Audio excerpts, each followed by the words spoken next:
You think you know what true horror is, but there are crimes that don't just take a life, they erase the very truth of who you are.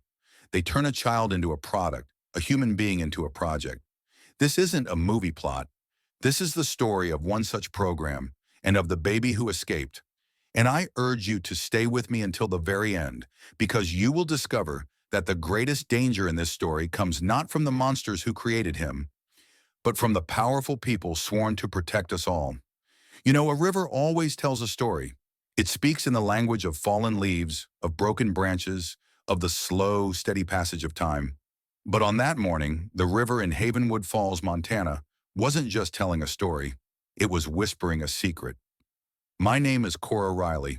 I'm a deputy in a town most people forget exists, and this was the day my world came undone. The sun hadn't even crested the mountains yet. The air held the cold, clean breath of a Montana morning, and mist clung to the surface of the water like a shroud. It was quiet, the kind of quiet that usually settles deep in your soul, but not today. Today, that quiet was broken by a sound from deep in the chest of my canine partner, Max.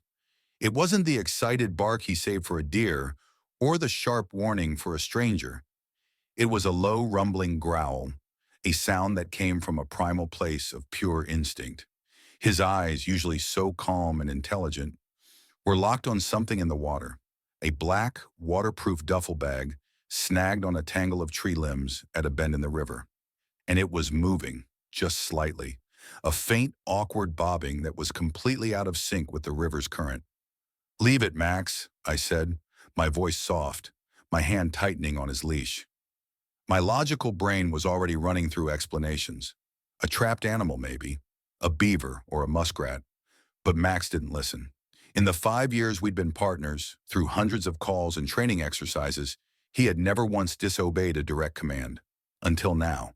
With a single powerful lunge, he yanked the leash from my gloved hand and launched himself into the freezing water. A shock wave of icy spray exploded around him. I cursed, my boots sinking into the thick mud of the riverbank as I scrambled after him. He wasn't chasing anything. He was retrieving. He fought the current, his powerful muscles straining, his focus absolute. He got his teeth on a strap of the bag and started dragging it back towards me, his movements filled with a desperate urgency I had never seen before. By the time I reached the water's edge, he was hauling the soaked, heavy bag onto the muddy bank. He didn't let go. He started pawing at it, whining, a deep tremble in his chest that I recognized. It was the same tremble he'd had in Afghanistan when he'd found one of our guys buried in a collapsed building. It was the tremble of discovering life where there should only be death. And then I heard it, a cry. It was so faint, so thin, it could have been the wind whistling through the pines. My blood went cold. It came again, a wet, breathless, human sound. I dropped to my knees in the mud, my training, my procedure, all of it vanishing in a wave of raw adrenaline. My fingers, numb with cold and shock, fumbled with the zipper. It was stuck. I pulled harder, a sob catching in my own throat.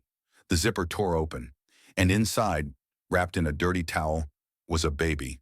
A newborn boy, his lips tinted blue from the cold, his tiny body trembling, but his eyes were open. He was alive. For a long moment, the world ceased to exist. There was only the sound of the river, the heaving breaths of my dog, and the impossible sight of this child. I gathered him up, towel and all, and held him against the warmth of my uniform, trying to shield him from the cold.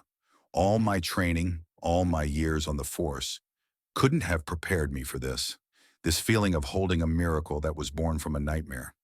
There had been no reports of a missing baby, no Amber Alerts. In a town of 2,000 souls like Havenwood Falls, a secret like this was impossible to keep. Yet here he was. I checked him over. He was cold, but he was clean. Too clean. There was no dirt, no sign of a long struggle. It was as if he had just been placed there. And then I saw it, tucked just behind his left ear, against the soft skin of his neck. A birthmark. But it wasn't a normal birthmark. It wasn't a splotch or a random shape. It was a perfect, tiny equilateral triangle. So precise, so geometric, it looked less like a mark of nature and more like something had been printed there. A signature. This wasn't a child someone had thrown away in a moment of panic.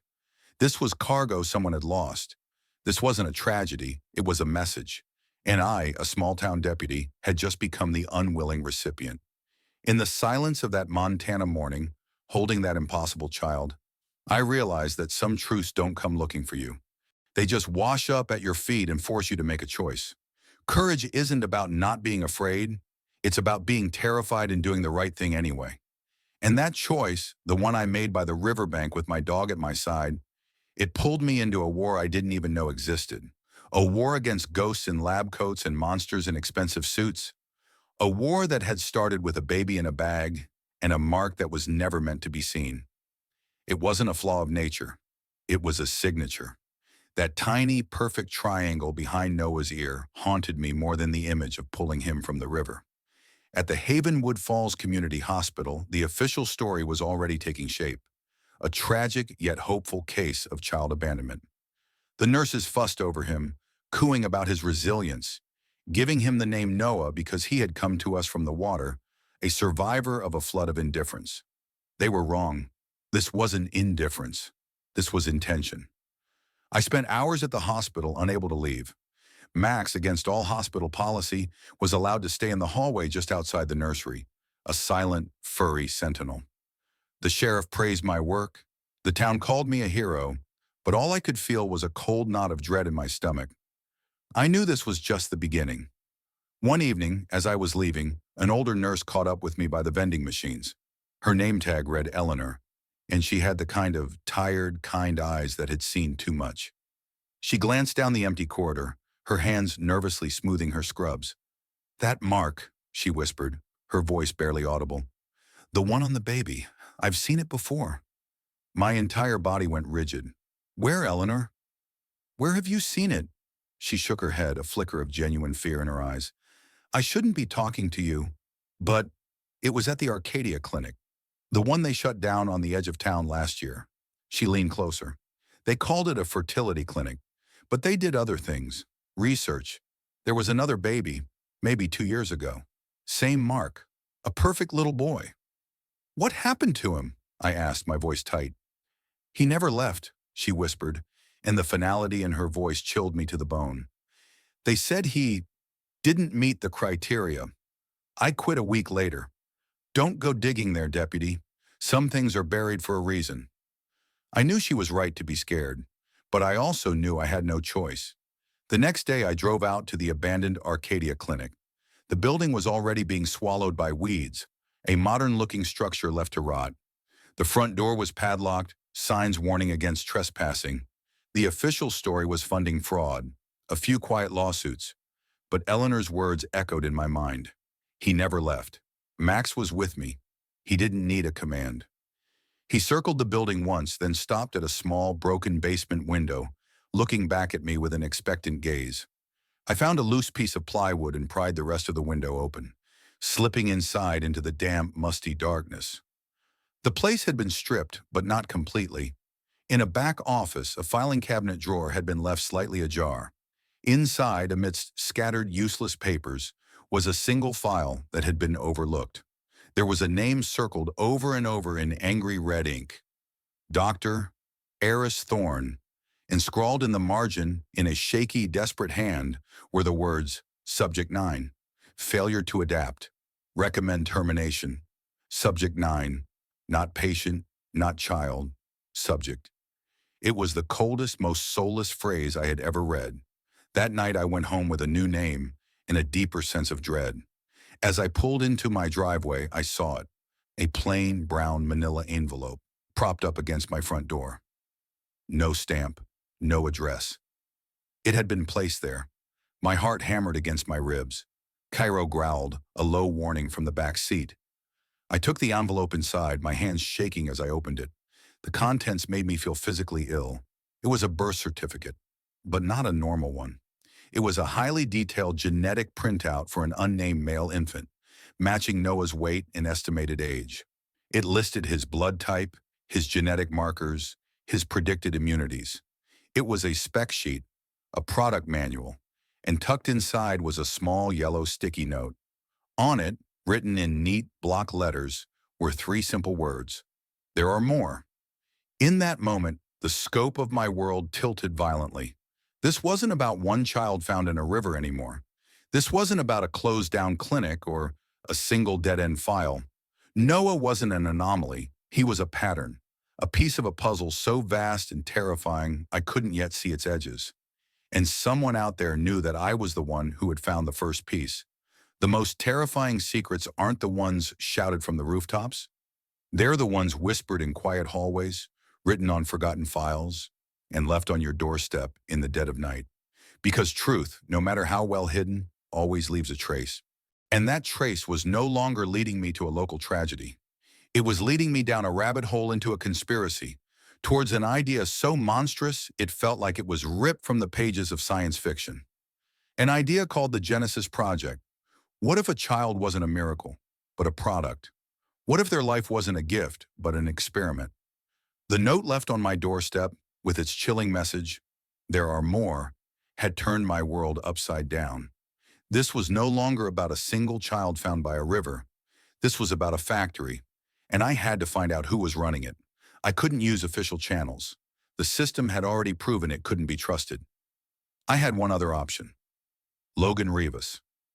He's our town's resident tech wizard and conspiracy theorist, a former gray hat hacker who found God and now runs a computer repair shop out of his garage. He owes me a favor or two. More importantly, he's the only person I know who is paranoid enough and brilliant enough to dig where no one else would dare. I brought him the high-tech birth certificate and the file on Dr. Eris Thorne. He didn't even flinch. He just poured 2 cups of coffee, sat down at his bank of monitors, and went to work. For 2 days, we fell down a rabbit hole of encrypted servers, shell corporations, and redacted federal funding reports. And from that digital darkness, we pulled out a name, the Genesis Project. It sounded benevolent, almost biblical. But the truth was a perversion of everything sacred. The Genesis Project wasn't a fertility program. It was a human engineering program. Its goal, stated in cold, clinical corporate memos, was to create a new generation of human beings. Children designed in a lab, their DNA edited and optimized for superior intelligence, flawless health, and enhanced physical abilities. They weren't creating babies, they were building assets. The methodology was as brilliant as it was monstrous. They recruited young, financially struggling women to act as surrogates, telling them they were part of a groundbreaking but confidential IVF study. Once the designer embryos were implanted, the women were monitored closely. After birth, the children were taken into the program's care, and they were marked. That tiny, perfect triangle behind Noah's ear.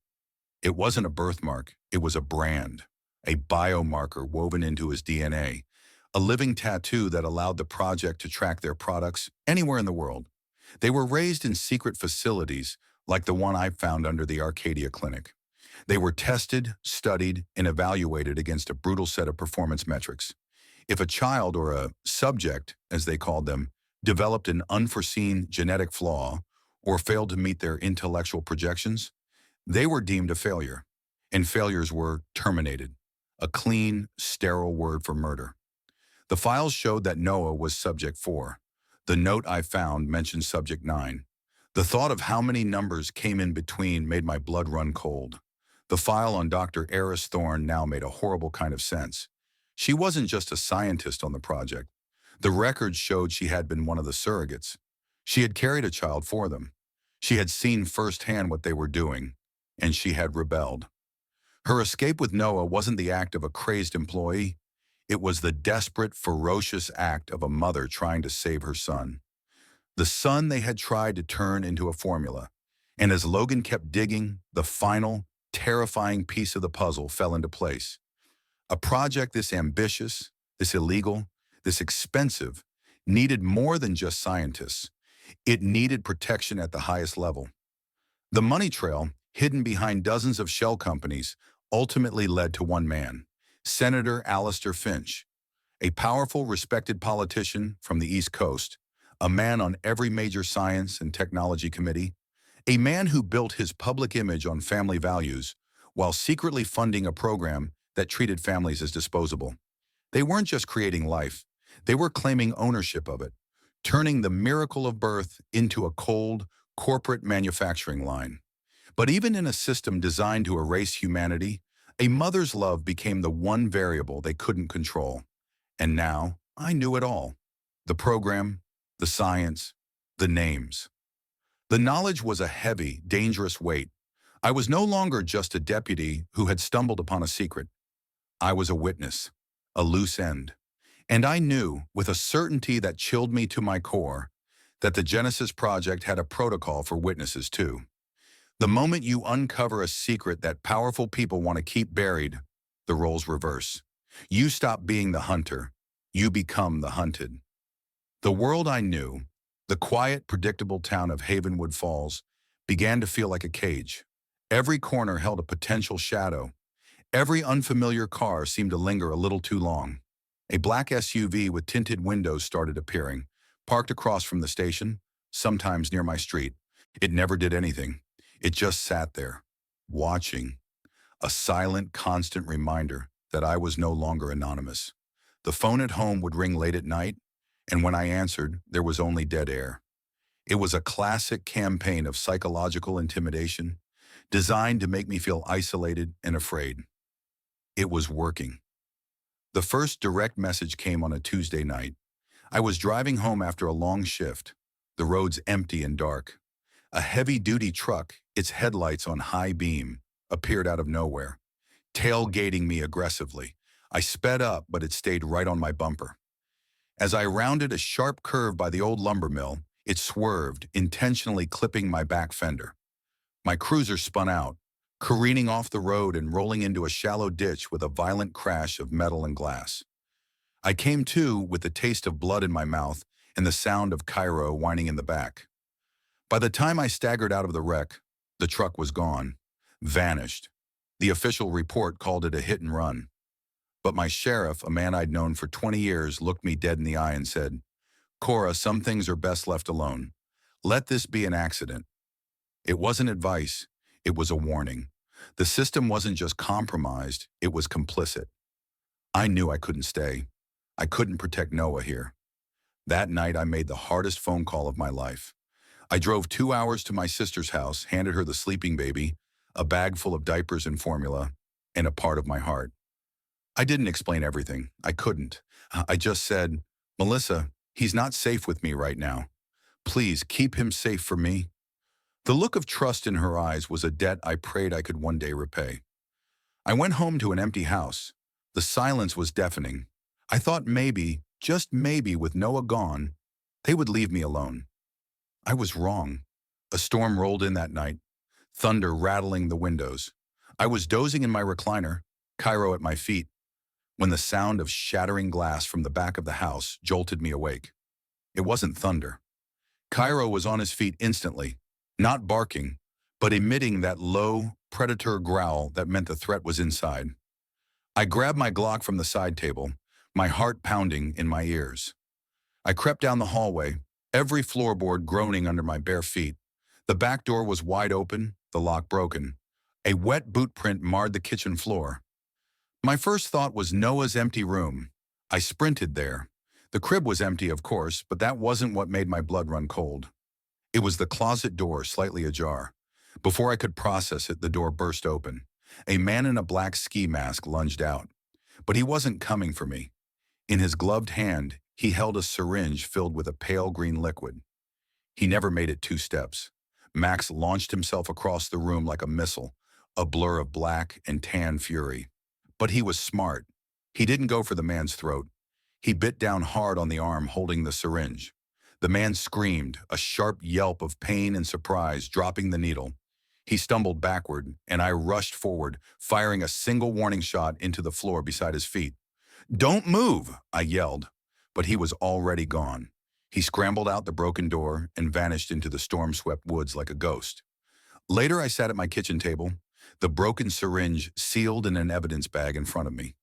The liquid inside was labeled with a small typed marker, 9B-Revive. They hadn't come to hurt me. They had come to retrieve their asset, or perhaps to inject him with a tracker, to make sure their product never got lost again. The thought made me sick. They hadn't just watched me. They had watched me move my own nephew out of this house earlier that day. They had waited. They had assumed I would bring Noah back. This wasn't just an attack. It was a message. They could get to me whenever they wanted. The deepest kind of fear isn't of the monster you can see. It's the fear that the monster knows exactly where you live. But they had made a critical mistake. They thought fear would make me run and hide. They didn't realize that for some people, fear is just fuel. They weren't just up against a small-town deputy anymore. They were up against a protector. And I knew then, sitting in my violated home, that running was no longer enough. The battlefield wasn't just my town anymore. It was wherever they were. It was time to stop being the hunted. It was time to hunt the hunters. There comes a point where running is no longer an option. A point where the fear doesn't vanish, but hardens into something else. Resolve. It's the moment you stop reacting to the monster and you decide to go and hunt it yourself. I wasn't a deputy anymore. I wasn't a fugitive. I was a protector on the offensive. With Logan as my digital eyes and ears, we tracked the money, the shell corporations, and the flight plans. It all led to one place, a secluded luxury rental house, nestled deep in the mountains of North Georgia. A private jet belonging to a company owned by Senator Alistair Finch had landed at a nearby airstrip 2 days ago. He was there, and I knew he wouldn't be alone. I left Noah with Melissa again, a gut-wrenching goodbye filled with an unspoken prayer that it wouldn't be our last. Then Max and I drove through the night. We parked the old Bronco half a mile from the house and moved through the woods on foot. It was just before dawn, the air was cold, and the world was bathed in that pale gray light that turns shadows into doubts. The house sat at the end of a long gravel driveway, a fortress of timber and glass. Too new, too clean, too quiet. It felt wrong. Through my binoculars, I saw him, Senator Finch, standing on the deck with a cup of coffee, looking out at the mountains like a king surveying his kingdom. A moment later, Dr. Eris Thorne joined him. They stood together, two architects of an unspeakable evil, looking completely at peace. The sight of them, so calm and untouchable, solidified the ice in my veins. I didn't have a warrant. I didn't have backup. All I had was a USB drive full of Logan's encrypted data, my service pistol, and a very good dog. It would have to be enough. Logan found a blind spot in their security cameras and gave me a 20-minute window. Now or never, Cora, his voice crackled in my earpiece. I know, I whispered back. Max and I moved like ghosts, slipping through an unlocked gate in the back. The house smelled of expensive air freshener and cold ambition. I could hear their voices from the living room upstairs, low and professional. The asset retrieval failed, Thorne was saying, her voice sharp. The deputy is a complication we need to neutralize. She's just one woman, Finch replied, his voice dismissive. She'll be dealt with. The important thing is that the project continues. The next batch is already viable. My blood ran cold. The next batch. I waited until I heard Finch walk into what looked like a study. This was it. I took a deep breath, stepped out from behind the hallway corner, and entered the room. Max was at my side, silent and solid as a stone. Finch turned, and the arrogant smirk on his face vanished, replaced by pure, unfiltered shock. His coffee cup fell from his hand, shattering on the polished floor. Don't, I said, my voice steady, my gun aimed at his chest. You, he stammered. The deputy? Hands where I can see them, Senator. He slowly raised his hands. Whatever you think you know, you're mistaken. I know about the Genesis Project, I said, my voice low and clear. I know about Arcadia. I know about the terminated subjects. And I know about Noah. I tossed the USB drive onto his expensive desk. And now, so does the rest of the world. From behind me, a cold voice spoke. You should have kept running, deputy. I turned slightly. It was Dr. Thorne standing in the doorway. In her hand wasn't a gun, but a small, high-voltage taser aimed directly at Max. But she had made the same mistake everyone else had. She had underestimated the dog. Before she could even tense her finger, Max launched himself. He wasn't a pet anymore. He was a weapon. He hit her midsection, a blur of focused fury, sending her crashing backward into a glass display case. The taser flew from her hand as she fell. Max didn't maul her. He simply stood over her, pinning her to the floor with his weight, a growl rumbling in his chest that shook the entire room. I turned my attention back to Finch. "Sit down," I snapped, and the powerful senator, the man who erased families, crumpled into his chair. The truth wasn't a file on a desk anymore. It was in the room and it had teeth. It took less than 15 minutes for the flashing blue and red lights to slice through the morning mist. Logan had made the call the second I was inside. I surrendered my weapon the moment the first FBI agent entered the room. I didn't need it anymore. I had them. Justice isn't always a thunderous explosion. Sometimes it's a quiet click. The click of a recording being sent, the click of handcuffs on a wrist, the click of a cage door finally closing on the monsters. Because no secret is so well protected, no wall is so high that it can stand against the truth when it finally decides to come home. The headlines called it the biggest bioethics scandal in American history. Senator Finch's career ended not with a whimper, but with a resounding crash. Dr. Thorne and the rest of the Genesis Project are facing a litany of federal charges. The story is still unfolding. But my story has found its peace. I'm sitting on my front porch back in Havenwood Falls. It's a quiet afternoon. Noah, who is officially my son now, is taking wobbly steps on the lawn, chasing a butterfly. Max lies stretched out in the sun, his tail thumping softly on the wooden planks. He doesn't growl much anymore. His job is done. Watching them, I finally understand. Our humanity isn't written in our DNA. It isn't determined by how we are made, but by how we choose to love. It's found in the fierce, protective instinct of a mother, in the unwavering loyalty of a friend, and in the courage to stand up for a life that cannot speak for itself. It's the one thing they could never engineer in a lab. All of us in our own lives have a Noah, something precious, innocent, and vulnerable that we are called to protect. It might be a person, an ideal, or a simple truth. Be the guardian of your Noah. If this story about a fight for the soul of a child touched your heart, please consider sharing it.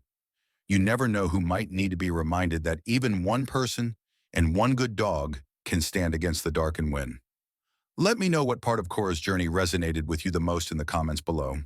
Your thoughts are a meaningful part of this conversation. And if you want to join me for more stories where the heroes have 4 paws and a whole lot of heart, please take a moment to like this video and subscribe. Thank you for listening.